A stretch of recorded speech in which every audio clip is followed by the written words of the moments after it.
سب سے اعلیٰ درجے کا اسلام کیا ہے؟ من سلم المسلمون من لسانہ و یدہ. زندگی میں یہ طے کر لو، کوئی کتنا ہی تمہیں دکھ پہنچائے، کوئی کتنا ہی تمہاری بے عزتی کرے، چپ ہو جاؤ، سہ جاؤ. مرنے والے کی کیا عزت، کیا ذلت. میں نے تو مر کے دیکھا ہے، اور مجھے یہ حدیث سمجھ میں آئی ہے بڑی اچھی طرح، موتو قبل ان تموتو، کہ مرنے سے پہلے مر جاؤ. اس وقت اگر میں مر جاتا تو مجھے کوئی گالیاں دیتا تو مجھے کیا نقصان تھا، اور مجھے کوئی نعرے لگاتا میرے لیے تو میرا کیا نفع تھا. تو مرنے سے پہلے مر جاؤ. کوئی تمہیں برا بھلا کہے تو تمہارا کیا نقصان ہے، تمہیں کوئی واہ واہ نعرے لگائے تمہیں کیا نفع ہے. اگر اللہ راضی ہے تو مردہ باد اور زندہ باد سے بے نیاز ہو. ابو ذر رضی اللہ تعالیٰ عنہ کو ایک آدمی نے گالیاں دی تو انہوں نے فرمایا بیٹا ایک گھاٹی آگے آ رہی ہے، اس میں گر گیا تو جو کچھ کہہ رہے ہو اس سے بھی زیادہ کا حقدار ہوں، اور اگر پار ہو گیا تو تیری گالیوں سے مجھے کوئی فرق نہیں پڑتا ہے. من سلم المسلمون من لسانہ و یدہ موتوا قبل ان تموتوا. چونکہ آج کل اخلاق ہیں انتقامی، معاف کرنے والے اخلاق ہیں نہیں، انتقامی اخلاق ہیں. ہمارا معاشرہ انتقامی ہے، اچھا کرو گے تو ہم اچھا کریں گے، برا کرو گے تو ہم برا کریں گے، جیسا کہو گے ویسا ہم سے سنو گے. یہ ہمارا ماحول ہے، یہ ہمارا. ایک ماں کہہ رہی تھی دوسری ماں کو میرے پترا کدی کسی نے وقت سلام نہیں کیتا. بڑے فخر سے کہہ رہی ہے، ہمارے اپنے گاؤں کی بات، میرے پترا کدی نہیں کسی نے وقت سلام کیتا، مائی جڑا کرے انہوں کریں دیں، جڑا نہ کرے انہوں پوچھ دے ہی کوئی نہیں. یہ وہ فخر سے کہہ رہی.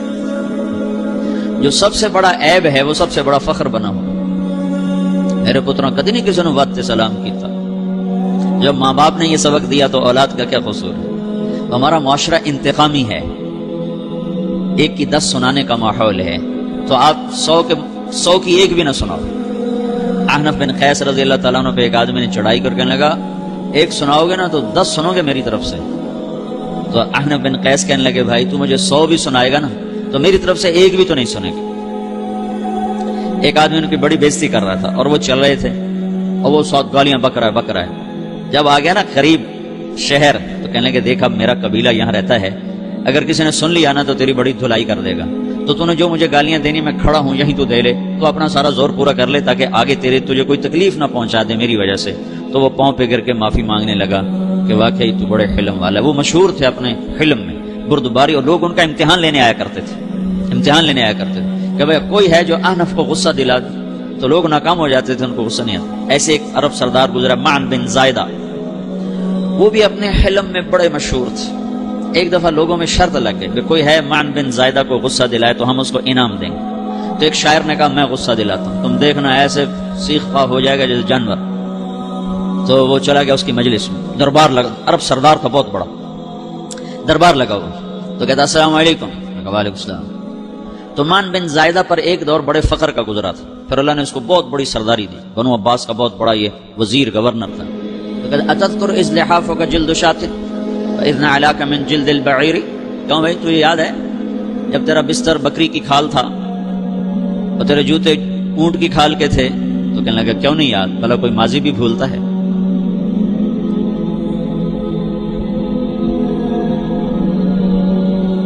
تو وہ کہنے لگا پہلا وار تو خطا گیا، فسبحان الذی اعطاک ملکا وعلمک الجلوس علی السریر. تو پھر ساری تعریفیں تو اللہ کی ہیں جس نے تیرے جیسے کو تخت پہ بٹھا دیا. کہاں بھائی ساری تعریفیں اللہ کی ہیں، میری تو کوئی اوقات نہیں. تو کہنے لگا سأرحل عن دیار انت فیہا وان جار الزمان علی الفقیر. جہاں تیرے جیسا حکمران ہو وہاں مجھے رہنا گوارا ہی نہیں ہے، میں یہاں سے چھوڑ کے نکل جاؤں گا چاہے کتنی تکلیف اٹھاؤں.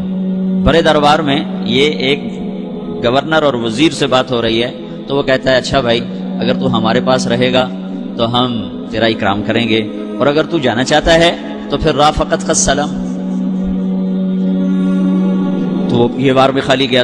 تو کہنے لگا فجد لی ابن ناقصۃ بمال.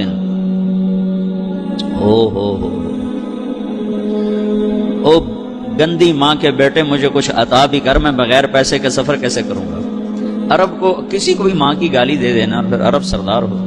فجد لی ابن ناقصۃ بمال. بری ماں کے بیٹے مجھے کچھ پیسے بھی دے، میں نے جانا ہے. میں کہا اس کو 3000 دے دیا جائے. اللہ. تو کہنے لگا قلیل ما آتیتنی وانی لأطمع منک فی الکثیر. یہ تو بہت تھوڑا تو نے دیا ہے، مجھے اور دے. کہا اچھا بھائی 3000 اور دے دو. تو وہ شاعر کی بھی آنکھیں پھٹ گئیں. کہنے لگا اب ٹھہر جا اب میں تیری اصل تجھے بتاتا ہوں. سألت اللہ ان یبقیک ذخرا فما لک فی البریۃ من نذیری. میں اللہ سے دعا کرتا ہوں اللہ تیرے جیسوں کو سلامت رکھے، تیرے جیسا دنیا میں کسی ماں نے جانا ہی کوئی نہیں. فمنک الجود والافضال حقا وفضل یدیک کالبحر الغزیر. تو ہی سخی ہے، تو ہی کریم ہے، اور سمندر بھی تیری سخاوت کے آگے کچھ نہیں ہے. تو نے کہا اچھا بھائی تو نے ہماری برائی کی، ہم نے تمہیں 6000 دیے، اب تو نے ہماری تعریف کی، اب 10,000 اور دے دو اس کو. باتیں ہی رہ گئیں. کہاں سے لائیں ایسے لوگ؟ ہمارا معاشرہ انتقامی ہے، بدلہ لینے کا ہے، بدلہ لینے کا. تو میرے ساتھ کیا میں نے بھی کرنا ہے. اعلیٰ درجے کا اسلام یہ سکھا رہا نہیں چپ ہو جاؤ، سلام مت بن جاؤ، سلامتی بن جاؤ، سلامتی کی علامت بن جاؤ. من سلم المسلمون من لسانہ ویدہ. اب وہ سوال کرتا ہے یا رسول اللہ ای الایمان افضل، سب سے اعلیٰ درجے کا ایمان کیا ہے؟ اسلام کیا ہے؟ کلمہ، نماز، روزہ، حج، زکات. اعلیٰ درجے کا اسلام کیا ہے؟ من سلم المسلمون من لسانہ ویدہ. یہ اخلاق کا ادنا درجہ ہے، ادنا درجہ ہے. ادنا درجے پر پہنچ کر آپ اسلام میں اعلیٰ درجے پر آ سکتے ہیں. وہ سوال کرتا ہے ایمان کیا ہے؟ تو آپ نے کہا اللہ پر، فرشتوں پر، کتابوں پر، رسولوں پر، موت کے بعد کی زندگی پر، تقدیر پر. اب ایک اور سائل سوال کرتا ہے ای الایمان افضل، سب سے اعلیٰ درجے کا ایمان کیا ہے؟ تو آپ نے فرمایا حسن الاخلاق، اچھے اخلاق سب سے اعلیٰ درجے کا ایمان ہے. جو آدمی اسلام میں، جو آدمی اخلاق میں، جو مرد عورت اخلاق میں ادنا درجے پر ہوتا ہے وہ اسلام میں اعلیٰ درجے پر پہنچتا ہے. اب اگر وہ اخلاق میں اعلیٰ درجے پر آ جائے تو اب یہ کہاں پہنچے گا؟ میرا نبی کہہ رہا ہے سب سے اعلیٰ درجے کا ایمان ہے حسن اخلاق، حسن اخلاق. ابو ہریرہ نے پوچھا یا رسول اللہ وما حسن الاخلاق، یہ بھی ایک اور حدیث ہے. یا رسول اللہ حسن اخلاق کیا چیز ہے؟ تو آپ نے 3 چیزیں فرمائی، تصل من قطعک وتعطی من حرمک وتعفو عمن ظلمک. جو تم سے توڑے نہ تم اس سے جوڑو. نہیں کرتا سلام نہ کریں، کوئی ہم چھوٹے باپ کے ہیں؟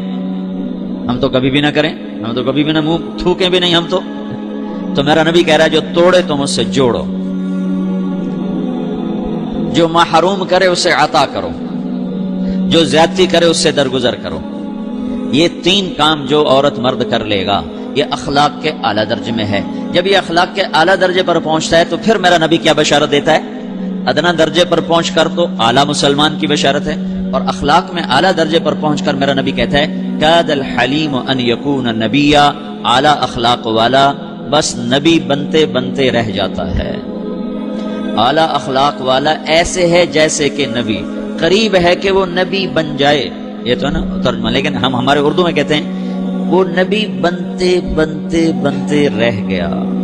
کیا مطلب؟ کہ اس میں اور نبی میں صرف نبوت کا فرق رہ جاتا ہے، باقی وہ سب کچھ حاصل کر لیتا ہے. تو یہ سارے دین کا میں نے آپ کو خلاصہ بتایا ہے کہ میری آپ کی ضرورت ہے کہ میرا اسلام اعلیٰ درجے کا ہو. من سلم المسلمون من لسانہ ویدہ، میرا ایمان اعلیٰ درجے کا ہو.